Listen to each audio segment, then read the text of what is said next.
ça va vous mettre en retard dans votre vie, ça pourrait être une autre opportunité d'ouverture. Mais ça vient lorsque vous êtes très patient. Et interpeller la société et interpeller les musulmans pour dire ces enfants ou ces personnes qui sont victimes d'handicap, c'est pas une fatalité, c'est pas quelque chose que l'islam souhaite que vous en débarrassiez ou vous les mettez à l'écart.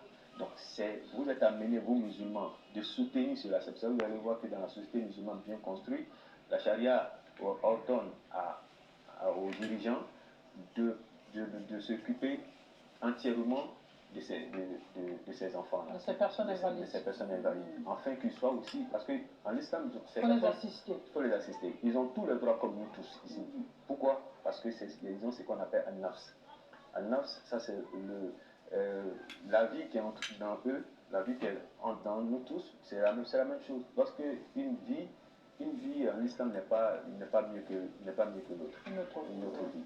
Donc c'est pour cela que vous allez voir que Allah interdit fortement de tuer un nafs. Hein? Il dit, vous allez voir que dans plein de versets, Allah nous interpelle.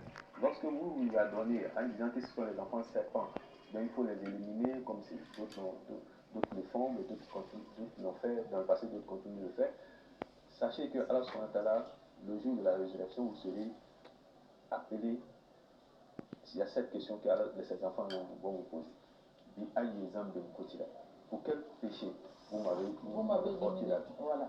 Donc, vous aurez quelle réponse en disant que je n'ai pas les moyens, ou peut-être tous ces prétextes banals qu'on trouve maintenant, mais ce n'est pas évident, parce que vous-même, étant en vie, qu'est-ce que vous apportez? C'est Dieu qui fait vivre les choses. Donc, quand quelqu'un vient en vie, nous, dans notre devoir, c'est de l'assister, de faire ce qu'on peut en tant qu'être humain, et alors Allah va accompagner cet effort-là, et la vie va continuer. Donc, et de ces papas qui aujourd'hui ont abandonné leur épouse. Le mariage, il est sacré. Quand on s'unit, c'est pour le meilleur et pour le pire. Quand les hommes sont malades, on dit aux femmes, non, vous n'avez aucun droit d'abandonner un mari malade.